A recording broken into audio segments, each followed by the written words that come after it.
Hello and welcome to my video where I'm going to share with you a little tip about how to recognise the right side or the wrong side of your knitting.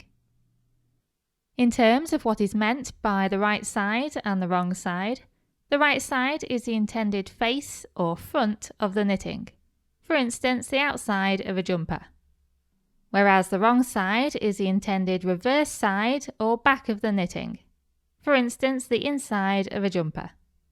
Sometimes there might be a wrong side and a right side that look very similar or the same, or both sides may be equally as attractive. So the author needs to simply choose a side to be the front of the knitting, even if technically there's not a front and a back in the project, such as a reversible scarf. Having a right side and a wrong side in a project and being able to recognise them just helps you follow along with the pattern. For instance, if the pattern says to just purl every wrong side row, then it certainly helps to know when you're on a wrong side row.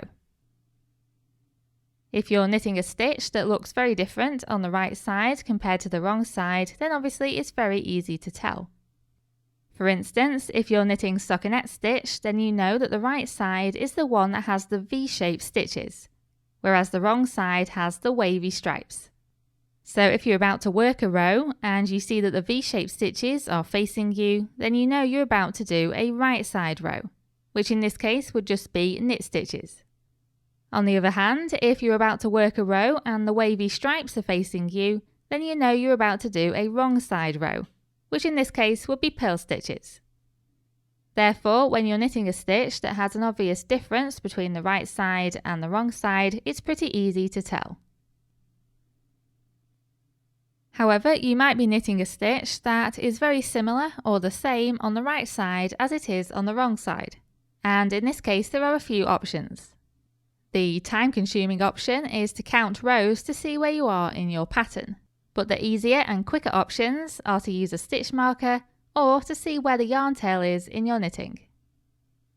To use the stitch marker method, all you have to do is attach it to the right side of your knitting early on in the project.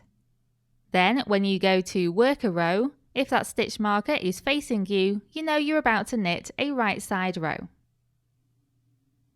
And then for the yarn tail method, you just need to look at where the yarn tail is in relation to your stitches. When you cast on, the yarn tail will be at the top of your stitches, towards the point of the needle, as you can see here. If the first row that you work after casting on is a right side row, then whenever the yarn tail is at the top of your stitches from then on, you know you're about to knit a right side row. On the other hand, if you work a wrong side row straight after casting on, then you know that throughout your project, when the yarn tail is at the top of the stitches, you're just about to do a wrong side row. You can write it down to remember, or you can just look at the first row in your pattern to see if it's a right side or a wrong side row. As an example, I'm going to show you some ribbing that I started on a right side row. As you can see, when this knitting is in my left hand and I'm ready to work the next row, the yarn tail is leaving the bottom of my knitting. This tells me that I now need to work a wrong side row. Whereas if the yarn tail is leaving the top of the work towards the needle point, then I know that a right side row is next. And that's it, just a couple of easy tips about how to recognise which side is which. I really hope you found that helpful and thank you very much for watching.